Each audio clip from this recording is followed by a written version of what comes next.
এই লাঠিটাকে আমি যেভাবে লড়াবো, যেভাবে রাখবো সেভাবে থাকবে, কিন্তু এই লাঠিটাকে যদি আমি ছেড়ে দিই সে পড়ে যাবে।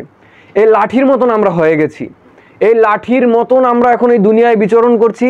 এই লাঠি হয়ে গেছি আমরা, আর এই শক্তিগুলো আমরা রেখে দিয়েছি, এপাশে ঠেলা দিয়েছি, যেখানে রাখার ইচ্ছে এটা হলো দুনিয়া। এই দুনিয়া আমাদের এই লাঠিটার মতন করে দিয়েছে, জড় বস্তুর মতন করে দিয়েছে। এই জড় বস্তুটা যেমন, এই লাঠিটা যেমন কিচ্ছু শক্তি নাই, কোনো নিষেধ করার, কোনো প্রতিবাদ করার, কোনো নিজের যে কলবে একটা খারাপ চিন্তা আসলে আমাদের যেমন কোনো প্রতিবাদ করার মতন সে আমরা সামর্থ্য পাই না, আমরা সেটার প্রতিবাদ করতে পারি না। এই লাঠিটা যেমন যেখানে রাখবে ওখানে থেকে যাবে, আমরাও তেমন হয়ে গেছি। দুনিয়া আমাদের যেথায় নিয়ে যায়, এই ইন্টারনেট আমাদের যা দেয় আমরা তাই গিলছি, এই মিডিয়া জগৎ আমাদের যা দেয় আমরা তাই গিলছি। একটা কথা মনে রাখবেন ভাই, বিশ্বাস করেন, এই দুনিয়া একদিন আপনাকে ছুঁড়ে ফেলে দিবে। এই দুনিয়া আপনাকে একদিন ছুঁড়ে ফেলে দিবেই দিবে। আপনি হয়তো আজকে বেঁচে আছেন, কালকে থাকবেন, কিন্তু একদিন আপনার পূর্বপুরুষদের মতন আপনাকেও ছুঁড়ে ফেলে দেবে। আপনি যত সম্পদের অধিকারী হন, আপনি যত টাকা পয়সার অধিকারী হন, এই দুনিয়া আপনাকে ছুঁড়ে ফেলে দিবেই দিবে।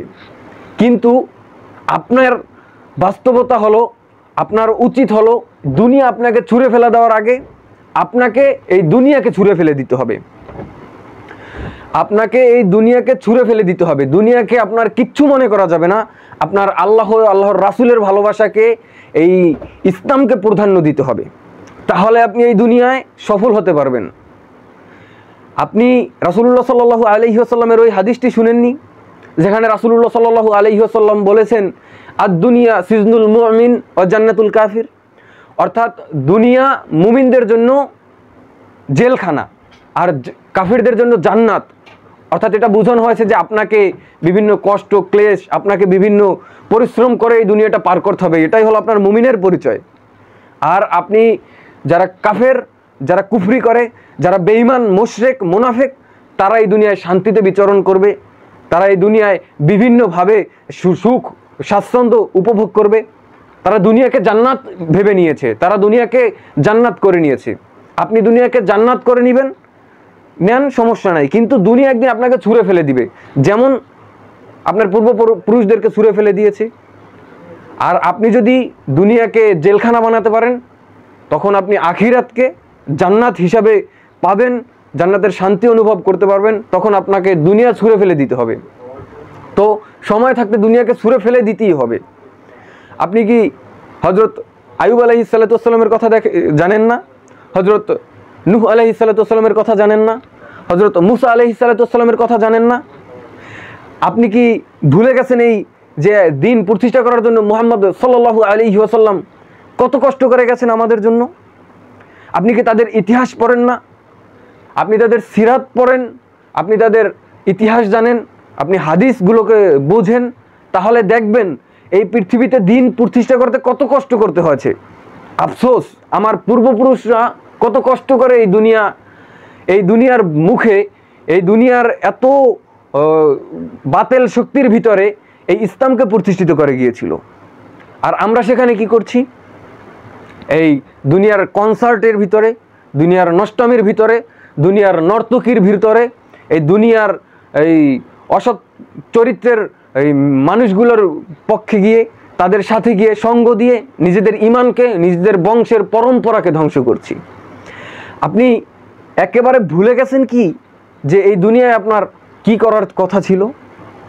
এটা সেই দুনিয়া না যেটা কাফেররা উপভোগ করছে, কিন্তু এটা মুসলমানের জন্য এমন একটা দুনিয়া যেখানে আপনাকে কষ্ট করতে হবে, যেখানে আপনাকে এই দুনিয়ায় কিছু করে যেতে হবে।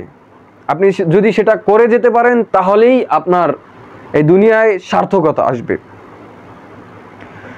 আপনি দুনিয়াকে গ্রহণ করবেন তো আপনি জান্নাতকে, আখিরাতকে হারাবেন। রাসূলুল্লাহ সাল্লাল্লাহু আলাইহি সাল্লাম স্পষ্ট বলেছেন যে দুনিয়াকে যতটুকু ভালোবাসবে সে আখিরাতকে ততটুকু ক্ষতিগ্রস্ত করবে, আর যে আখিরাতকে যতটুকু ভালোবাসবে সে দুনিয়ায় ততটুকু ক্ষতিগ্রস্ত করবে, বা দুনিয়াকে ততটুকু ছুঁড়ে ফেলে দিবে। এখন বিষয় হলো আপনি এই দুনিয়ার মায়ায় পড়ে কি কি করছেন আর কি কি না করছেন সেটা আপনাকে বুঝতে হবে। আপনার এই দুনিয়ায় আসার কারণ, আপনার এই দুনিয়ায় থাকার কারণ, আপনার এই দুনিয়ায় বসবাস করার কারণ, এই সমস্ত বিষয়টা হলো আল্লাহর ইচ্ছা অনুযায়ী হয়েছে, আল্লাহর রহমত অনুযায়ী আপনি করতে পারছেন। আপনার এই রহমত ছেড়ে আপনি চলে গেছেন, আপনি সেই রহমতটাকে আপনি ভুলে গেছেন, আপনি সেই রহমতটাকে ছুঁড়ে ফেলে দিয়ে আপনি নাফরমান হয়ে এই দুনিয়ার পিছনে ছুটছেন। এটা আসলে আমাদের এক পরিমাণ নাফরমানি করা হচ্ছে। যার খাই, যার পরি, যার নিঃশ্বাস নেই, যার দেওয়া চোখ দিয়ে দেখি, যার দেয়া হাত দিয়ে এই পৃথিবীতে সমস্ত কাজকর্ম করি, যার দেয়া পা দিয়ে এই পৃথিবী বিচরণ করি, যার দেয়া মাথা দিয়ে মস্তিষ্ক দিয়ে ভাবনা চিন্তা করি, ভালোবাসার এই কথাটা বুকের ভিতরে লালন পালন করি, মুখ দিয়ে প্রকাশ করি, নাক দিয়ে নিঃশ্বাস নেই, তাকে ভুলে গেছি। কতটুকু আর লাগে, কত আর কষ্ট হয় এই আল্লাহর একটু ইবাদত করতে, আমরা ততটুকুও করি না। আমরা এই দুনিয়ায় কি পরিমাণে যে চলে গেছি পথভ্রষ্টতার মধ্যে, সেটা আপনি এখন বুঝবেন যখন আপনি ওই ইহুদি নাসারাদের এই সিস্টেমগুলো সম্পর্কে জানবেন। ইহুদি নাসারারা কি পরিমাণ এজেন্ডা এই পৃথিবীতে বাস্তবায়ন করতে যাচ্ছে, কি পরিমাণ এজেন্ডা এই পৃথিবীতে নিয়ে এসেছে দাজ্জালকে নিয়ে আসার জন্য, দাজ্জালের এই পথটাকে সুগম করার জন্য, আপনি কল্পনা করতে পারবেন না। আর আপনি সেই পথে পড়ে, আপনি সেই পথে গিয়ে, আপনি সেই পথে দাঁড়িয়ে এই পৃথিবীকে আপনি প্রাধান্য দিয়ে আল্লাহ রাসূলের সাথে বেঈমানি করছেন, আল্লাহ রাসূলের সাথে নাফরমানি করছেন। এখন পর্দা নাই বললে চলে, নামাজ রোজা নাই বললে চলে, কোনো ইসলামিক নিয়ম নাই চললে বলে, সমস্ত জায়গায় ব্যভিচারী, জেনা, নষ্টামি এগুলো চলছে। প্রতিটা শহর এখন হয়ে গেছে নষ্টামির আখড়াখানা। সেখানে প্রতিনিয়ত অশ্লীলতা চলছে, পোশাকের কোনো সিস্টেম নাই, পোশাকের কোনো সৌন্দর্য নাই। আপনি পোশাক পরবেন, আপনি বেপর্দা করেন, সেটা আপনার ইচ্ছা, কিন্তু সেটার ভিতরে তো আপনার একটা সৌন্দর্য আছে, আপনার একটা রুচি তো থাকার কথা, যে আপনি যে পোশাকটা পরছেন সেটার ভিতরে কোনো রুচি আছে কিনা। আপনি কি করছেন, আপনি ছেলেদের মতন একটা শার্ট পরে, ছেলেদের মতন একটা প্যান্ট পরে আপনি ঘুরছেন। আপনাকে কি ছেলেদের মতন বানানো হয়েছে? আপনার কি ছেলে সাজতে ভালো লাগে? তাহলে আপনি ছেলে হয়ে যান। কিন্তু আপনি এই মেয়ে হয়ে ছেলেদের মতন পোশাক পরে ঘুরবেন, এটা আপনার কোন রুচি, কেমন রুচি, কোন নিকৃষ্ট রুচি? তারপর সেটা তো একটা আছেই, ইসলামটা কত ছোট তুমি করে ফেলেছো, ইসলামটা এত ছোট করে ফেলেছো যে আজকে শোনা যাচ্ছে যে এই একজন মুসলিম মেয়ে একজন হিন্দু একটা ছেলের সাথে সে রিলেশন করছে, নাউজুবিল্লাহ, একটা হিন্দু ছেলের সাথে সে রিলেশন করছে, যেখানে মুসলমানের সাথে মুসলমানের পর্দা লঙ্ঘন হয় কথা বললে, সেখানেই বিশাল বড় পাপ। সেখানে একজন বিধর্মীর সাথে, যেখানে একজন বিধর্মীর সাথে সে প্রেম তো করছে, সেখানে সে নিজের দেহ বিলিয়ে দিচ্ছে।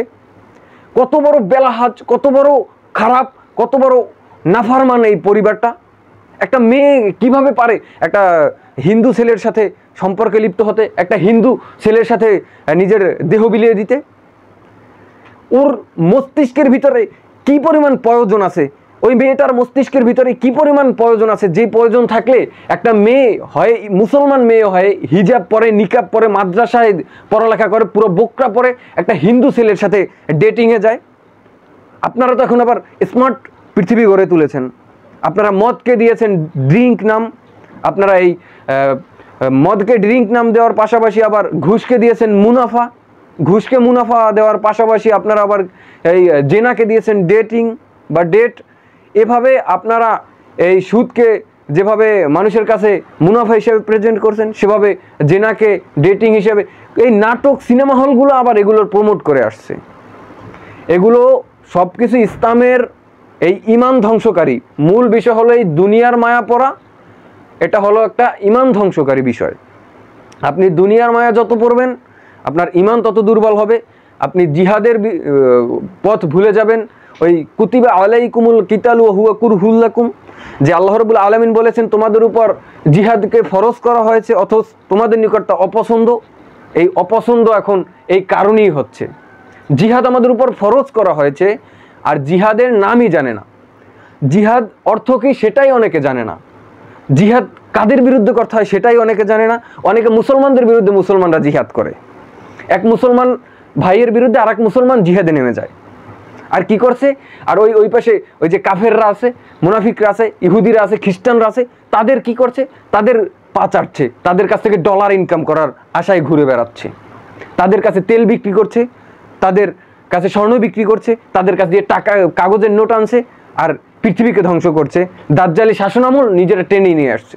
মনে রাখবেন, আপনি যত নাফরমানি করবেন, আপনি যত অশ্লীলতা প্রচার করবেন, আপনি যত এই পৃথিবীতে খারাপ কাজ করে যাবেন, তত তাড়াতাড়ি এই পৃথিবীতে দাজ্জাল আসবে, ইমাম মাহাদি আসবে, ঈসা ইবনে মারিয়াম আলাইহিস সালাতু ওয়াস সালাম আসবে, কিয়ামত হয়ে যাবে। আপনার এই পুরো সিস্টেমটা আপনি খুব তাড়াতাড়ি ডেকে আনবেন। এখন যে জামানায় আছেন, এই জামানায় ইমান টিকিয়ে রাখায় দায়, সেখানে আপনি আবার আপনার সন্তানকে এই দুনিয়াবি ইনকামের জন্য পাঠাচ্ছেন দূরে। আপনি একটা ছেলেকে পাঠাচ্ছেন সেটা মানা যায়, একটা মেয়েকে কিভাবে পাঠান? তার কোনো এখানে স্বাধীনতা আছে, আর স্বাধীনতা যদি থাকেও তার রক্ষা করার দায়িত্ব কার? একটা পুরুষ একটা মেয়েকে সে কি করবে, একটা অধীনস্থ থাকবে, একটা মেয়ে থাকবে একটা পুরুষের অধীনস্থ। আর আপনি সেখানে স্বাধীন করে দিয়ে আপনি সেখানে মানুষকে দেখানোর জন্য রাস্তায় ছেড়ে দিচ্ছেন, দূরে পাঠিয়ে দিচ্ছেন, শত শত মাইল দূরে আপনার মেয়েকে আপনি পড়ালেখা করতে পাঠাচ্ছেন, সেখানে নাফরমানি করছে। এই সমস্ত দায়ভার আপনার বুকে আসবে।